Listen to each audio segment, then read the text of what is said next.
गणपतये नमः। ओम गुरुभ्यो नमः। ओम सरस्वती देव्यै नमः। ओम समस्त जन कल्याणे निरतं करुणामयं नमामि चिन्मयं देवं सद्गुरुं ब्रह्मविद्वरं सद्गुरुं ब्रह्मविद्वरम्।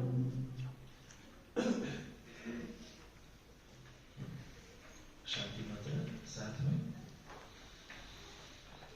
ओम भद्रं कर्णेभिः शृणुयाम देवाः भद्रं पश्येमाक्षभिर्यजत्राः स्थिरैरङ्गैस्तुष्टुवागंसस्तनूभिः व्यशेम देवहितैर्यदायुः स्वस्ति न इन्द्रो वृत्रश्रवाः स्वस्ति न पूषा विश्ववेदाः स्वस्ति नस्तार्क्ष्यो अरिष्टनेमिः स्वस्ति नो बृहस्पतिर्दधातु।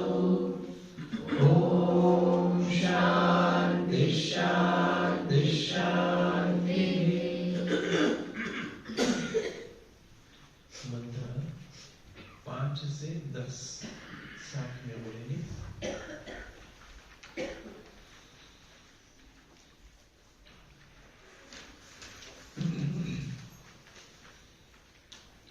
विविक्त देशे च सुखासनस्थः शुचिः समग्रीवशीलशरीरः अत्याश्रमस्थः सकलेन्द्रियाणि निरुध्य भक्त्या स्वगुरुं प्रणम्य हृत्पुण्डरीकं नीरजं विशुद्धं विचिन्त्य मध्ये विशदं विशोकम् अचिन्त्यमव्यक्तमनन्तरूपं शिवं प्रशान्तम् अमृतं ब्रह्मयोनिम् तथादिमध्यान्तविहीनमेकं विभुं चिदानन्दमरूपमद्भुतम् उमासहायं परमेश्वरं प्रभुं त्रिलोचनं नीलकण्ठं प्रशान्तम् ध्यात्वा मुनिर्गच्छति भूतयोनिं समस्तसाक्षिं तमसः परस्तात्।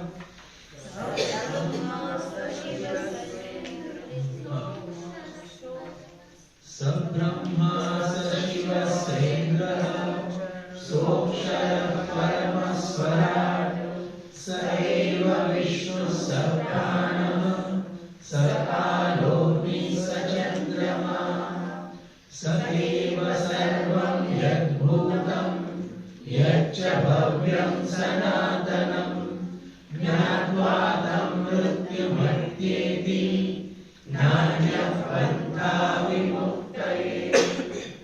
सर्वभूतस्थमात्मानं सर्वभूतानि चात्मनि सम्पश्यन् ब्रह्म परमं याति नान्येन हेतुना।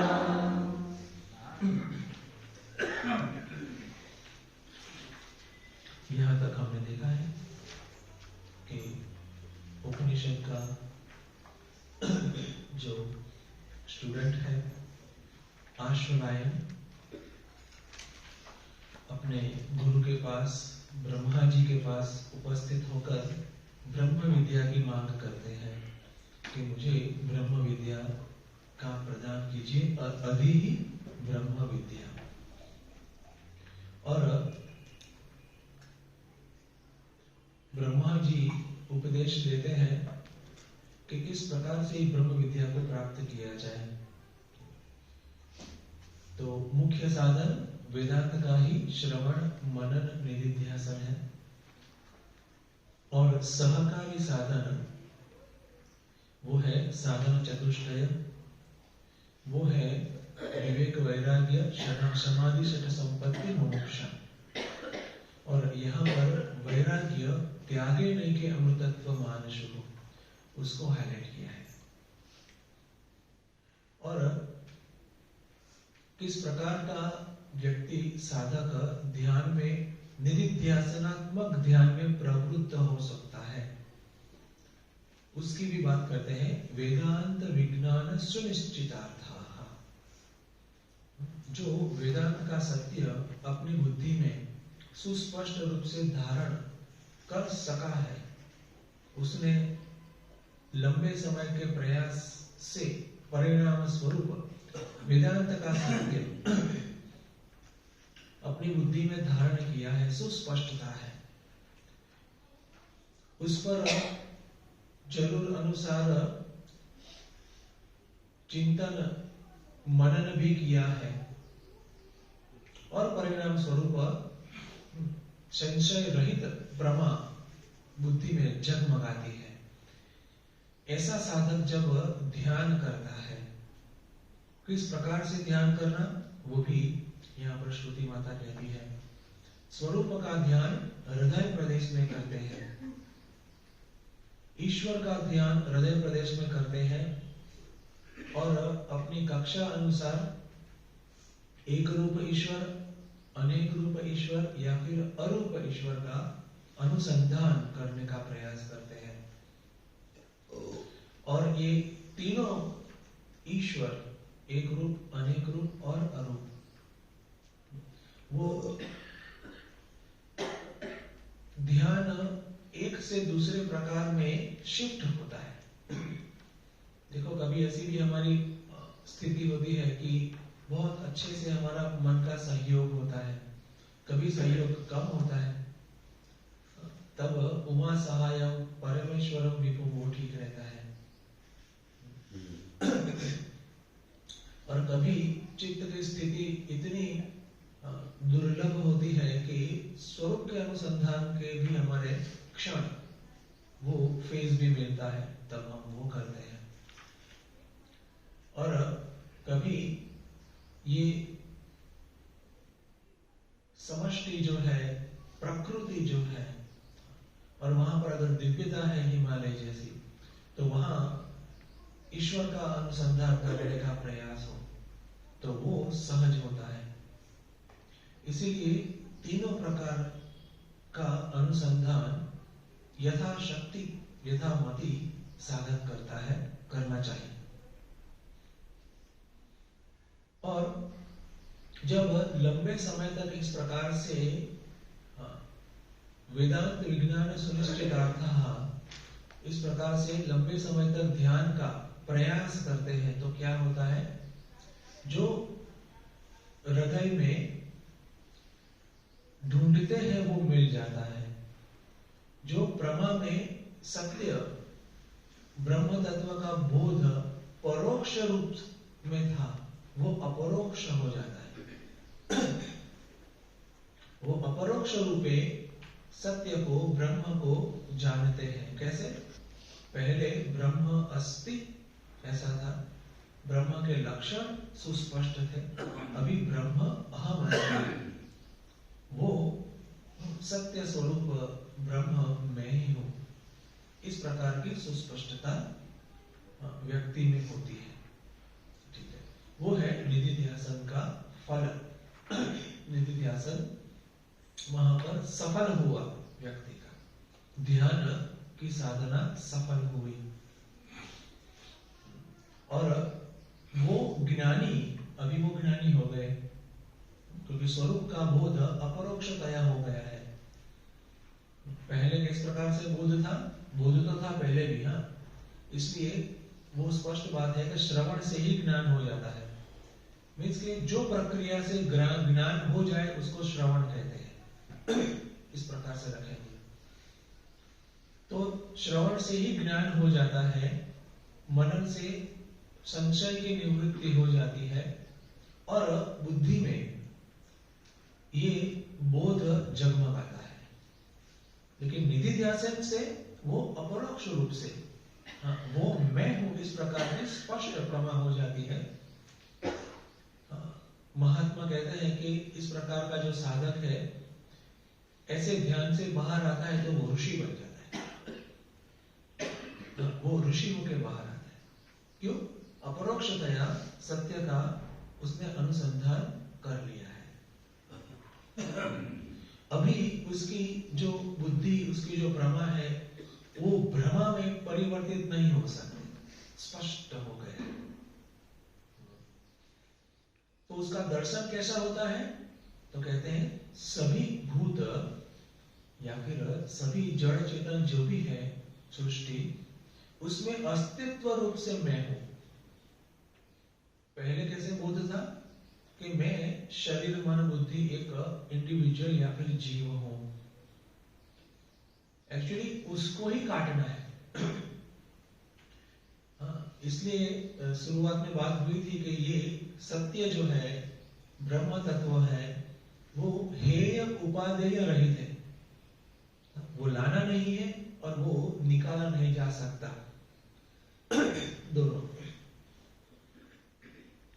तो सत्य अपने स्थान पर है, तो क्या निकालना है? हमारा अज्ञान। ज्ञान से क्या निकलता है? हमारा अज्ञान। ज्ञान से क्या निकलता है? हमारी अविद्या। अज्ञान और अविद्या कहां पर है? तो हमारी बुद्धि में, हमारे अंतःकरण में। इस प्रकार तो जहां पर अज्ञान है वहां पर ही प्रक्रिया होनी चाहिए, जहां पर अंधेरा है वहां पर ही प्रकाश लाने का प्रयास होना चाहिए।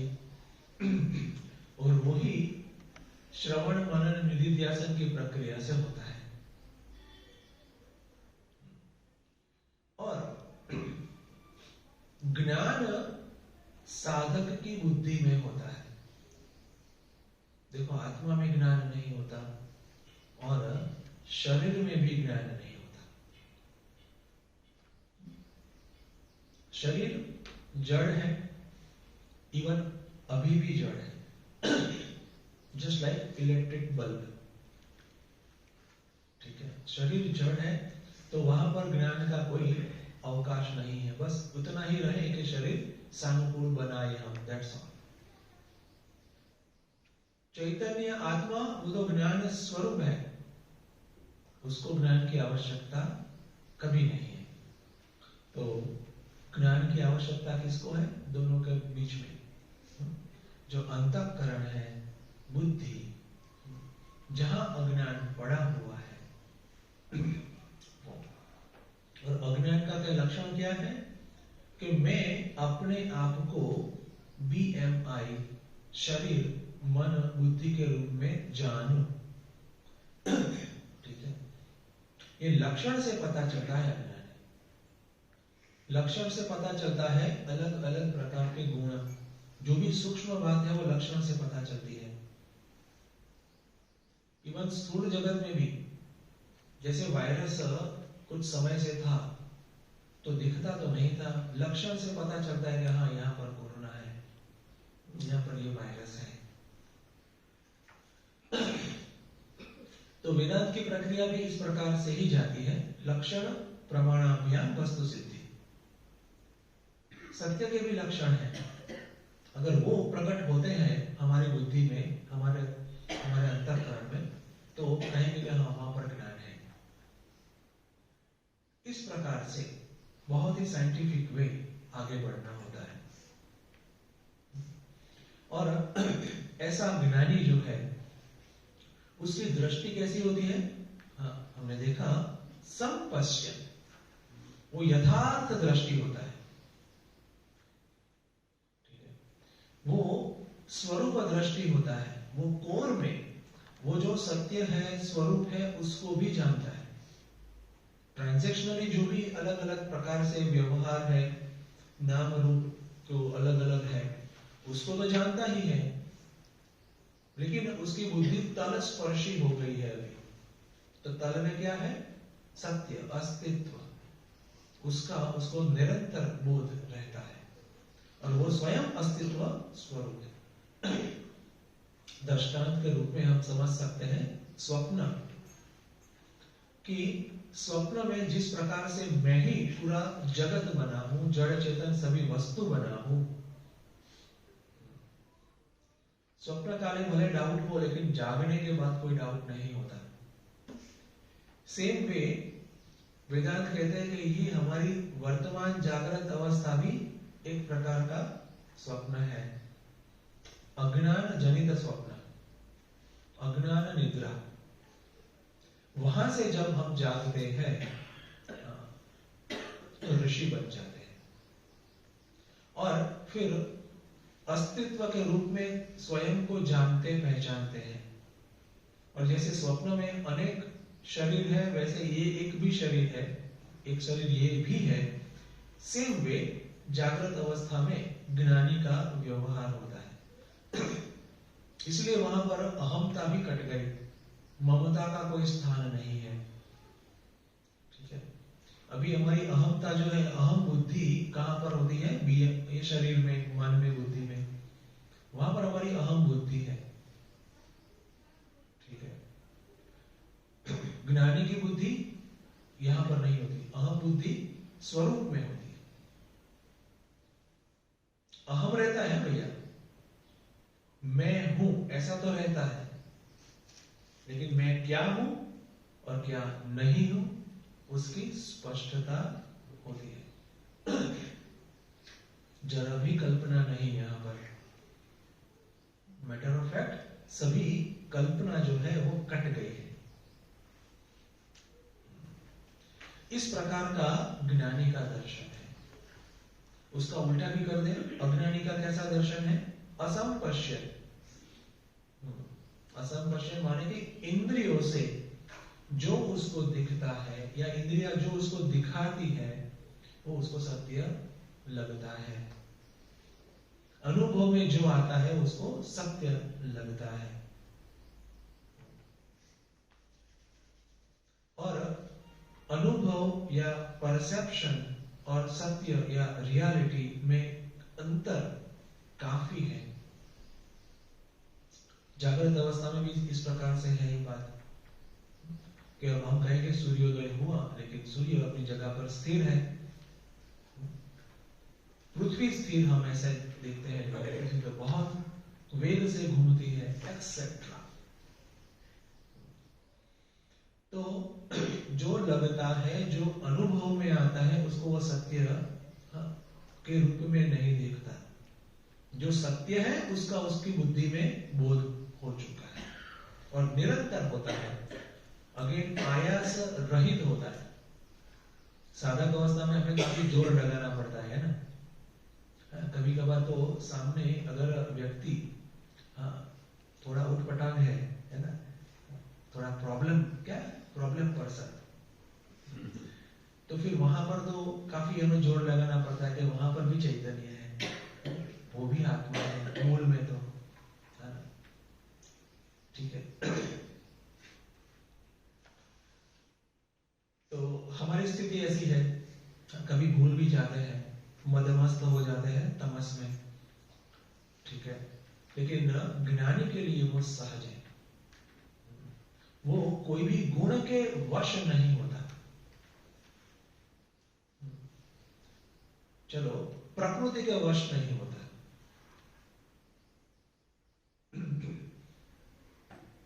प्रायः देखा गया है प्रकृति ज्ञानी के वश होती है। इसको कहते हैं स्वामी। ये स्वयं का कार्य करण संघात संपूर्ण रूप से ज्ञानी के वश में है। देखो, हमें सबको यही चाहिए ना, मास्टरी। हमारा जो भी साधन है, कार्य करण संघात माने शरीर मन बुद्धि, उस पर हमारी मास्टरी हो। जो भी साधन हम चलाते हैं, कार हो, स्कूटर हो या फिर ये शरीर मन हो, उस पर हमारी मास्टरी हो, वो सबकी इच्छा होती है। संपूर्ण रूप से ज्ञानी उसमें मास्टर है। तो प्रकृति का वो स्वामी है। पर प्रायः देखा जाता है कि इवन समष्टि प्रकृति है, वहां पर भी उसका अधिकार होता है। ठीक है, तो काफी अलग अलग ज्ञानी की क्वालिटीज हैं। ठीक है, लेकिन मुख्य रूप से हम देखें कि वो अभय स्वरूप में स्थित है। ठीक है, मुख्य रूप से ये है, वो अभय स्वरूप में स्थित है। हाँ, मृत्यु से वो पर हो चुका है। अभी जो कोर इनसिक्योरिटी का जो भय है वो उसमें नहीं रहा। बस ये मुख्य उसकी बात है व्यक्तित्व के लेवल पर कहें तो। और श्रुति माता ये भी स्पष्ट करती है, अन्येन हेतुना अन्येन हेतुना न याति, और कोई उपाय नहीं है। देखो इस बात है, ऐसे देखेंगे कि चित्त शुद्धि के लिए अनेक रास्ते हैं, उसके लिए अनेक अलग अलग विधियां हैं। महात्मा अलग अलग रास्ते हमें दिखाते हैं, प्रिस्क्राइब करते हैं। हो सकता है कि फ्यूचर में कोई और नए रास्ते भी आए, जैसे कि कहते हैं कहीं नए देवता भी आ सकते हैं फ्यूचर में, दैट इज फाइन। चित्त शुद्धि के अलग अलग रास्ते हो सकते हैं, न्यू एवेन्यूज। लेकिन ज्ञान प्राप्ति का एकमात्र रास्ता है, ठीक है, वो वहां पर वेदांत शास्त्र जो है उसका अनुसंधान, एकत्व का बोध, जीव ब्रह्म ऐक्य बोध।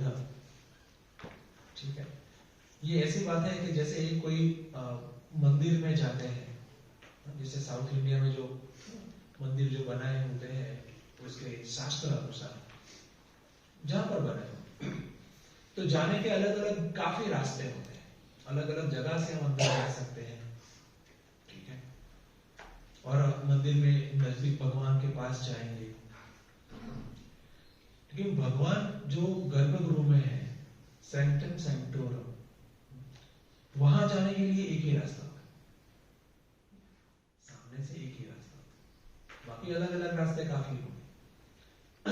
तो सेम वे यहां पर ऐसा है कि चित्त शुद्धि, चित्त एकाग्रता करने के लिए उपासना के अलग अलग विधान होते हैं, अलग अलग रीत होगी, कहीं कुछ कॉम्बिनेशन, कुछ नया मिलाएंगे, है ना, sound therapy and yoga and चक्र मेडिटेशन, काफी कुछ अलग अलग है।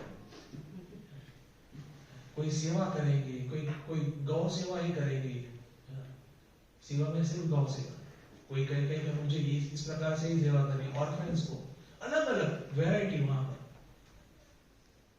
चित्त शुद्धि का माध्यम वो बन सकते हैं और नए भी हो सकते हैं, लेकिन हाँ, संपूर्णतया अज्ञान निवृत्ति या फिर संपूर्णतया ये शोक भय निवृत्ति के लिए एकमात्र रास्ता आगे जाकर आता है, वो है वेदांत का श्रवण मनन निधिध्यासन।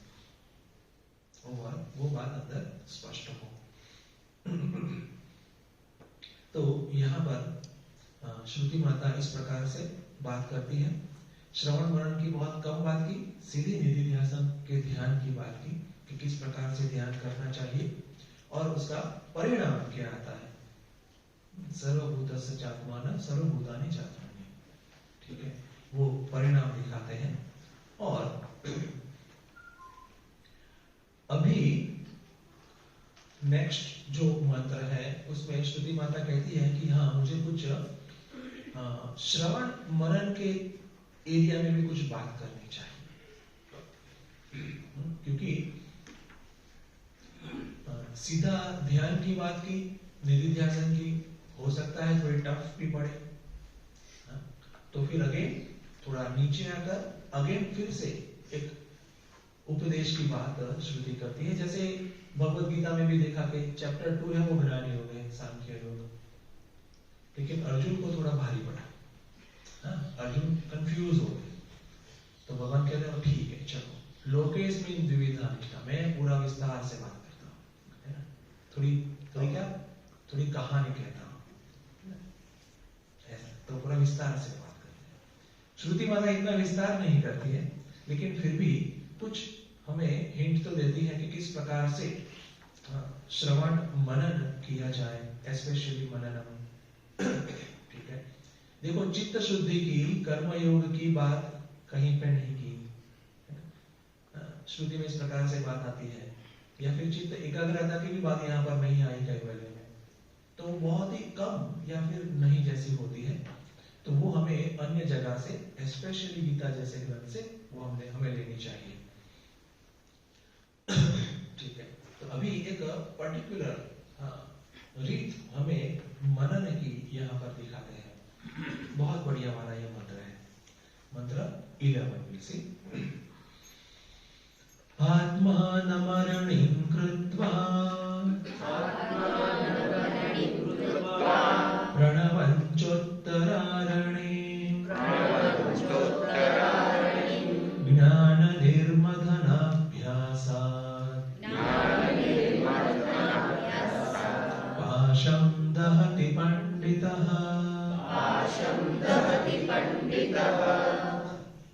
आत्मानमरणिं कृत्वा प्रणवञ्चोत्तरारणे ज्ञाननिर्मथनाभ्यासात् पाशं दहति पंडितः। तो यहाँ पर इस मंत्र में अभी शुद्धि माता मनन को, मनन, श्रवण मनन जो एफर्ट है, अगर वो भी पुरुषार्थ है, आंतरिक पुरुषार्थ, परम पुरुषार्थ, उसको यहाँ पर एलाबरेट करती है। ओके, उसको समझाने का एक प्रयास करती है। और उसमें जो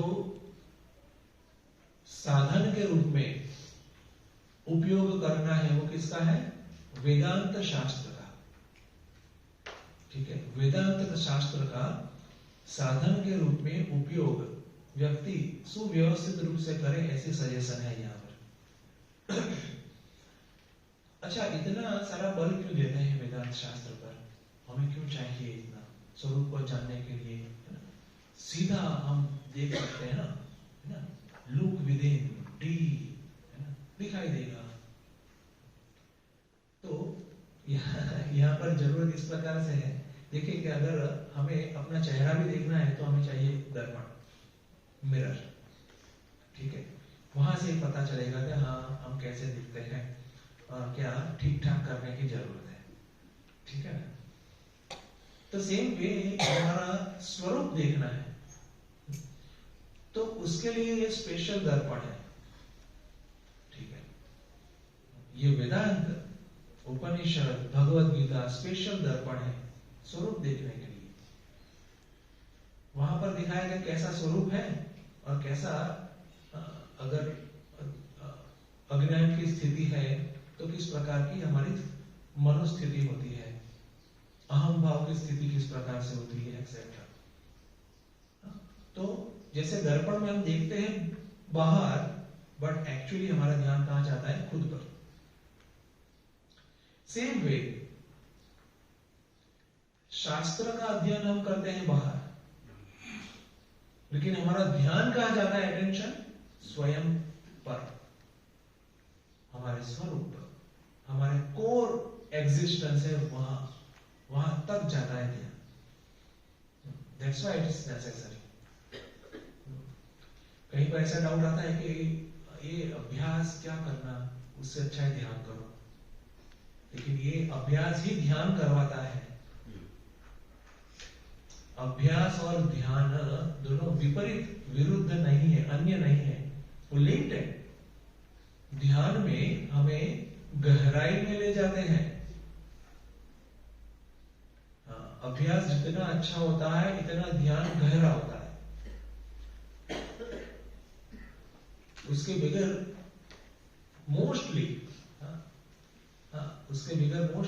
डायरेक्शनलेसनेस फील होती है।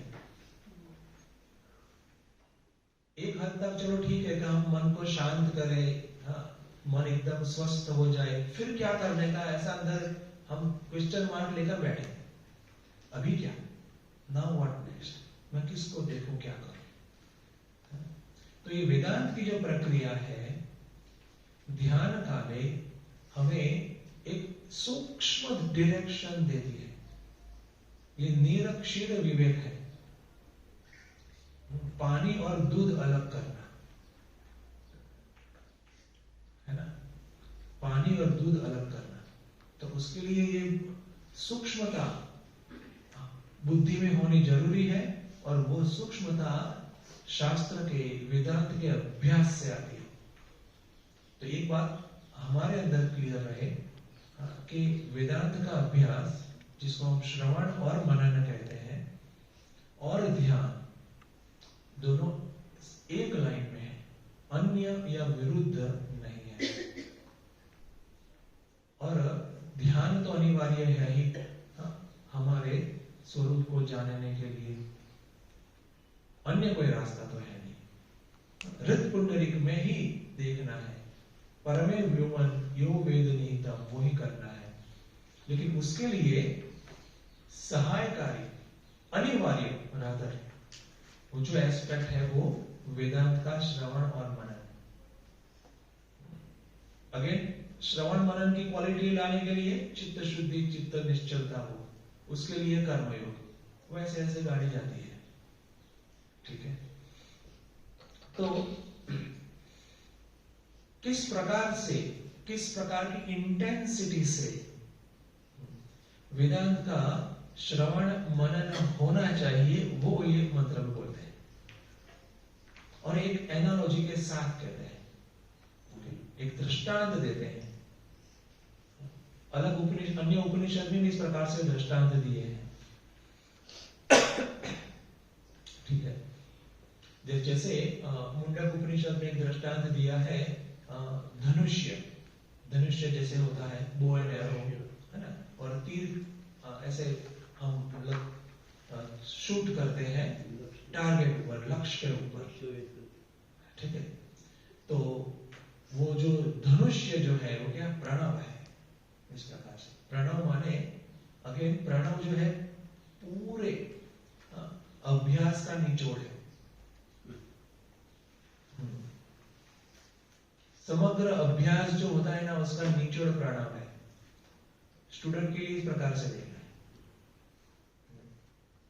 और वहां पर इस मुंडक उपनिषद में इस प्रकार से एनालॉजी है कि जो तीर है ना वो हम है, क्योंकि हमें गति करनी है ना, हमें प्रगति करनी है। ठीक है, और लक्ष्य क्या है, तो लक्ष्य है परमात्मा, चैतन्य। ठीक है, तो जैसे धनुष्य में तीर लगाते हैं, फिर उसको खींचते हैं, देन रिलीज करते हैं। तो यहां पर भी वेदांत का पूरा अभ्यास करके जब इस प्रकार की तीव्रता और डायरेक्शन बनती है, तब जीव जो है उसकी गति परमात्मा तरफ होती है, अदरवाइज प्रकृति में गोल गोल घूमता रहेगा। ठीक है, वो कर्म की सिस्टम इस प्रकार से है कि कोई बाहर नहीं निकल सकता, नॉट पॉसिबल, दूसरा कोई रास्ता नहीं, not possible. We can try, कर सकते हैं, लेकिन ये वेद का, ऋषियों का, महात्माओं का निश्चय है। तो वहां पर इस प्रकार से एक एनालॉजी बढ़िया दी है। कठोपनिषद में भी एनालॉजी है, रथ की कल्पना है, वहां पर जो रथी है वो जीवात्मा है, इस प्रकार से। हाँ, जो घोड़े हैं वो इंद्रियां हैं, और फिर हमारी जो लाइफ है वो रास्ता है, इस प्रकार से आगे जाती है बात। तो यहाँ पर कैवल्य उपनिषद में इस मंत्र में ज्ञान कल्पना दी है, ज्ञान जो है, और उसकी उपमा, उसकी कंपैरिजन की है अग्नि के साथ, अग्नि के साथ। ठीक है, और ये जो ज्ञान की अग्नि के साथ कंपैरिजन जो की है ना, यही आइडिया यहाँ से हम कह सकते हैं, गीता में भी गया है, ज्ञानाग्नि सर्वकर्माणि भस्मसात् कुरुते, ज्ञान रूपी अग्नि। ठीक है, और हमारी संस्कृति में अग्नि का बहुत बड़ा महत्व है, वैदिक काल से लेकर अभी भी। हम रोज दीपक करते हैं, कोई भी एक प्रसंग हो उसकी शुरुआत में दीप प्रागट्य करते हैं, क्यों? क्योंकि वो ज्ञान हमें चाहिए, वो ज्ञान हमें मिले। देखो, सबसे महत्व की चीज पूरी दुनिया में वो ज्ञान है। जब व्यक्ति को ये क्लियर हो जाता है ना, तब वो ज्ञान का कोई भी क्षेत्र हो उसकी वैल्यू करेगा।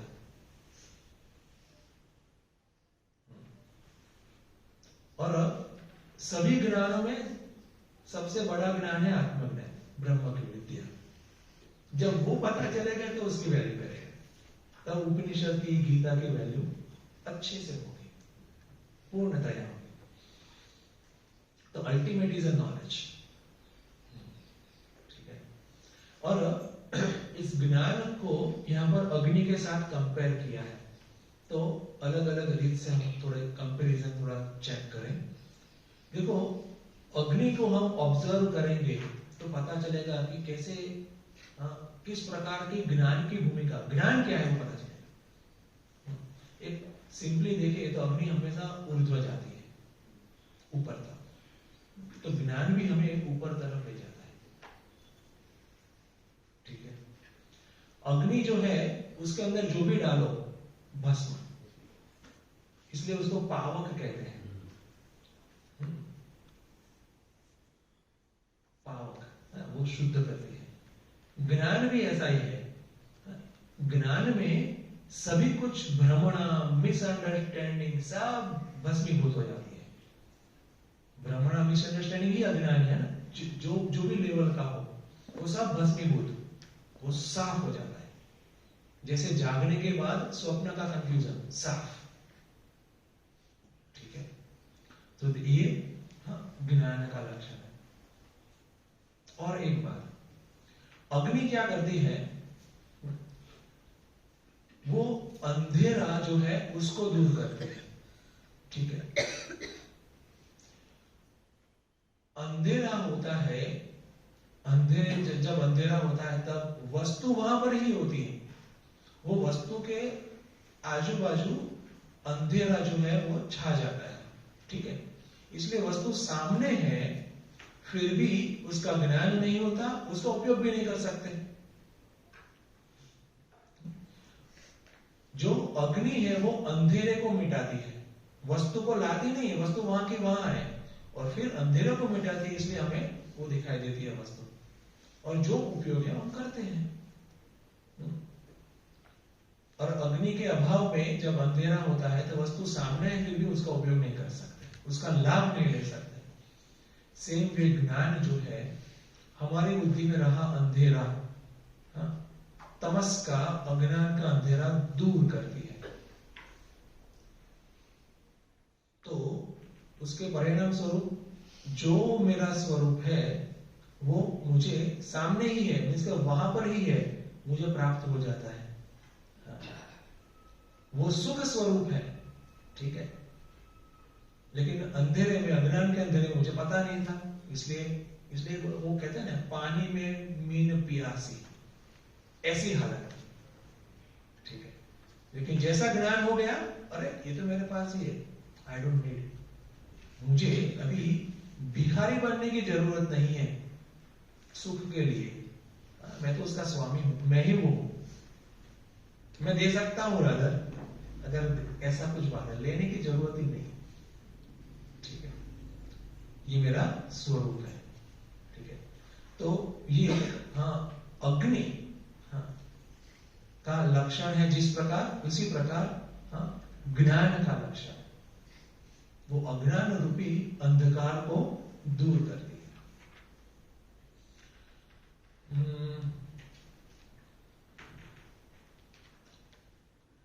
अग्नि जो है ना, वो एक रूप से कहेंगे कि वस्तु को दिखाती है, ठीक है, वस्तु को दिखाती है। सेम वे ज्ञान जो है एक रूप से कहेंगे कि स्वरूप को दिखाती है, स्वरूप का दर्शन हमें होता है। प्रोसेस एक्चुअली यही है कि वो अज्ञान को या फिर अंधेरे को दूर करती है। तो जैसे अग्नि में होता है वैसे ही ज्ञान के द्वारा हमारा अज्ञान दूर होता है, वो स्पष्टता, ठीक है। और अग्नि के माध्यम से ज्ञान किस प्रकार से अज्ञान को दूर करता है वो यहां पर बताते हैं इस मंत्र में, क्योंकि वो एक रिलेटिव बात है अग्नि का, तो उससे हमें पता चलेगा ज्ञान कितना इंपॉर्टेंट है। ये एक बात है, किस प्रकार से वो ज्ञान हमारे अज्ञान या फिर कहे संसार उसका नाश कर सकती है फॉर गुड, हमेशा के लिए। और ये अग्नि कैसी है? तो कैसे कि अग्नि ऐसा नहीं कि वो रेगुलर वाली अग्नि है, ये पवित्र अग्नि, लौकिक अग्नि नहीं, पवित्र अग्नि। ठीक है, विशेष प्रयोजन के लिए विशेष रूप से उत्पन्न की हुई अग्नि, जो नॉर्मली यज्ञ यागादिक में वो होती है। वो अग्नि तो अलग अलग प्रकार है, कुकिंग की भी अग्नि है, स्मशान की भी अग्नि है। ठीक है, तो यहाँ पर ये और उसकी मेथड यहाँ पर बताई गई है, उसको कहते हैं अरण्य। प्रायः सबको पता है कि किस प्रकार से पहले अग्नि उत्पन्न की जाती थी। तो 2 अरण्य काष्ठ, ठीक है, उसका उपयोग। एक काष्ठ जो है वो जमीन से लगा हुआ फिक्स, वो हिलता नहीं, वो फिक्स रखा जमीन से, और उसमें थोड़ा गड्ढे जैसा भी। दूसरा जो काष्ठ है, लकड़ी है, अरणी, वो फ्री होती है लेकिन पॉइंटेड होती है, जैसे पेंसिल कैसी पॉइंटेड होती है ऐसी। और वो जो गड्ढे जैसे दूसरा काष्ठ है उसमें रखकर फोर्सफुली उसको घुमाना, और परिणाम स्वरूप वहां पर हीट जनरेट होती है, और वो गर्मी जो है थोड़ी ज्यादा बढ़ी, और वहां पर कुछ कॉटन या फिर कुछ कॉटन रखते हैं। कहीं पर ऐसा वो कोकोनट के जो होते हैं ना बाल, वो रखते हैं, जो भी ऐसा करता है। ठीक है, और फिर वो अग्नि प्रकट हो गई हमारे सामने। तो एक हो गई अधो अरणी जो नीचे है, और दूसरी हो गई उत्तर अरणी जो ऊपर है, रॉड। ठीक है, एक रॉड है लकड़ी जैसा डंडा, और दूसरा अधो नीचे है वो, और वहां पर मंथन की प्रोसेस माने एक फ्रिक्शन होता है, और परिणाम स्वरूप स्पार्क होता है। ठीक है, और स्पार्क्स में से छोटी सी अग्नि में से फिर उसको धीरे धीरे करके बड़ी अग्नि बनाते हैं, संभाल कर ध्यान पूर्वक बड़ी अग्नि बनाते हैं। ये प्रोसेस सिंपल है, ये हमने एटलीस्ट सुनी है, कहीं पे देखी होगी, हवन में किसी ने महाराज ने की है, यस, तो एटलीस्ट सुना तो होगा। तो ये बात है। तो अभी इसका यहाँ पर ये दृष्टांत यहाँ पर लिया है। अगेन दृष्टांत को कंपेयर करना है अभी। तो अध अरणी वशी ऊर्ध्व उत्तर अरणी, ठीक है, और फिर वहां पर फ्रिक्शन होता है दोनों के साथ, और फिर स्पार्क होता है, और स्पार्क में से अग्नि होती है। 4 स्टेप्स यहां पर हम कंपेयर करेंगे, फिर मंत्र में जाएंगे। तो जो अध अरणी है, नीचे जो है वो है जिज्ञासु, सीकर, ठीक है, शिष्य। अधो अरणी कैसी है? जमीन से लगी हुई और स्थिर है। तो जिज्ञासु भी, जिज्ञासु का मन वो स्थिर होना जरूरी है। आइडियली वो स्थिर है तो ही काम होगा ना, नहीं तो कुछ कहा जाता है लेकिन मन कहीं और है। तो क्या व्हाट दूसरी बात ऐसा होता है। तो एक ही बात है। उत्तर अरणी क्या है? उत्तर अरणी जो है वो यहां पर कहा है ओम, ठीक है। हम क्या कहेंगे? हम क्या लेंगे? पूरा लेंगे, क्योंकि ओम में निचोड़ है, मैंने कहा पूरे वेदांत के सभी उपदेश में उसका निचोड़ ओम है। तो वेदांत का उपदेश शास्त्र वाक्य पूरा कक्षा अनुसार जहां से जिसकी जरूरत पड़े सूक्ष्मतम, ठीक है। ओम जो है वो मांडव्य उपनिषद में बहुत बढ़िया तरीके से कहा है, ठीक है। लेकिन हमें सब लेना है जैसी हमारी जरूरत। तो वो हो गई उत्तर अरण्य। ठीक है, तो देखो हम पर, हाँ, जिज्ञासा के ऊपर वेदांत की प्रोसेस हो रही है, ये हो गया। ठीक है, और साथ में ये श्रुति वाक्य, श्रुति वाक्य जिज्ञासु की बुद्धि में, चलो ज्यादा स्पष्टता, उसके अंतःकरण में वो प्रोसेस हो रही है। ठीक है, वहां पर चलो कुछ काम हो रहा है, फ्रिक्शन बाय गीता वाक्य, बाय उपनिषद वाक्य। ठीक है, उसकी जरूरत है, अनिवार्यता है, रादर वो हमें क्लियर रहे, मीन्स के अभ्यास की अनिवार्यता है।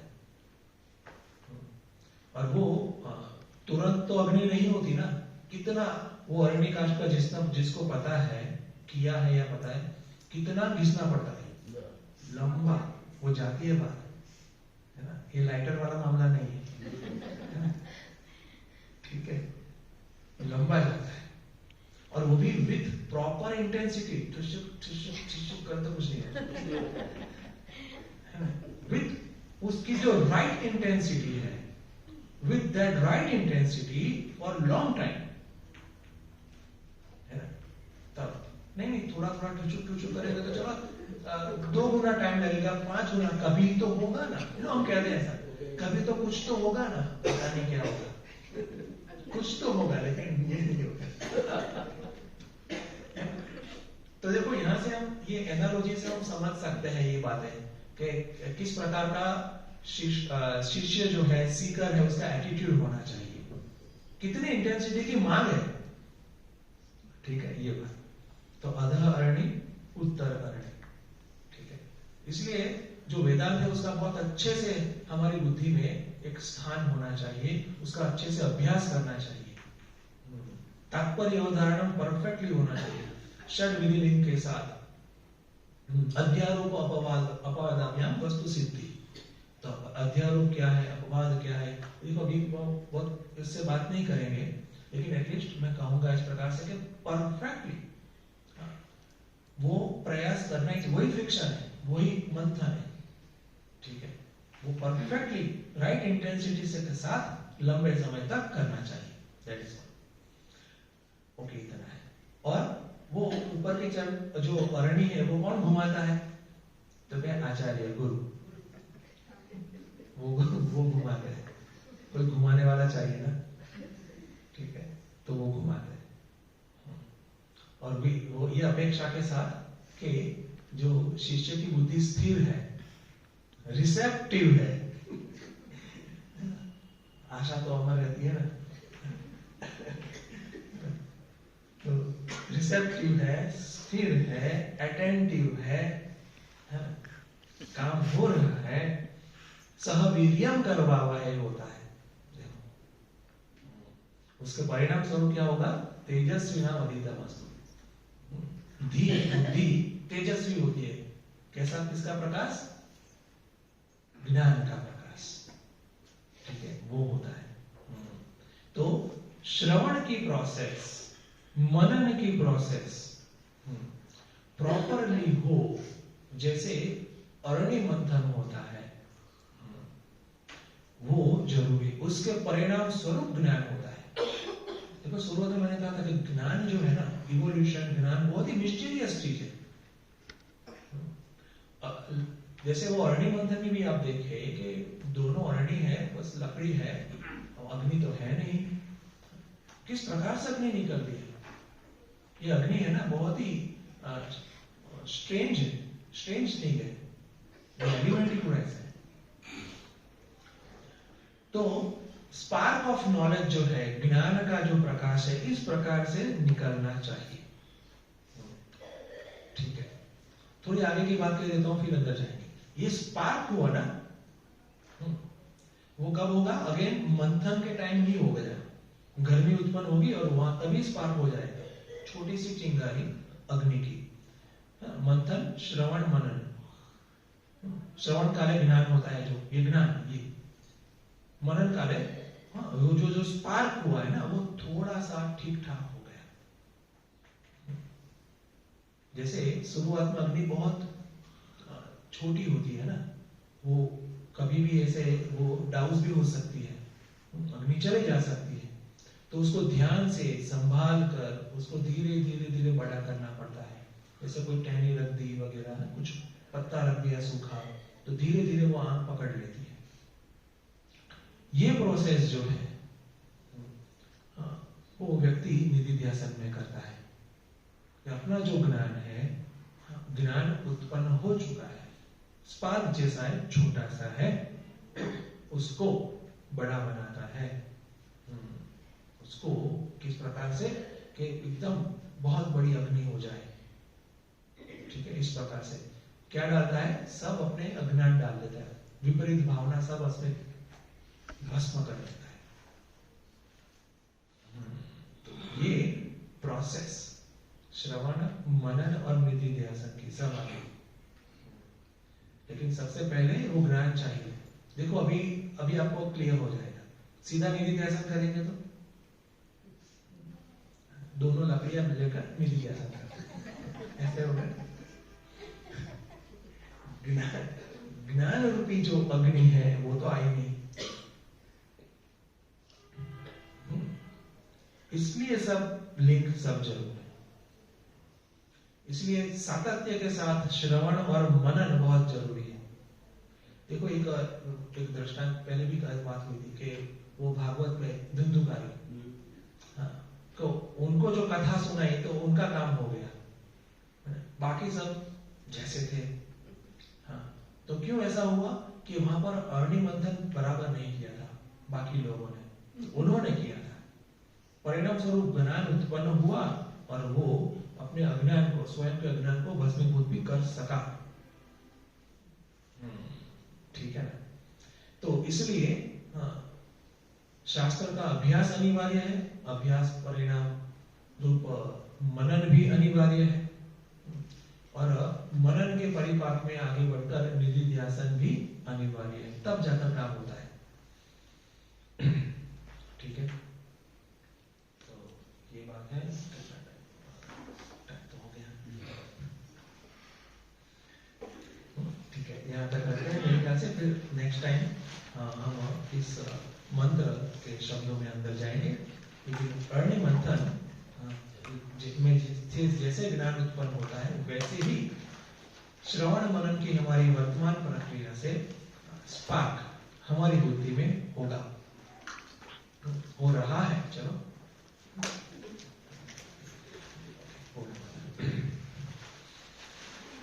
ओम पूर्णमदः पूर्णमिदं पूर्णात् पूर्णमुदच्यते पूर्णस्य पूर्णमादाय पूर्णमेवावशिष्यते। ओम शांति शांति शांति।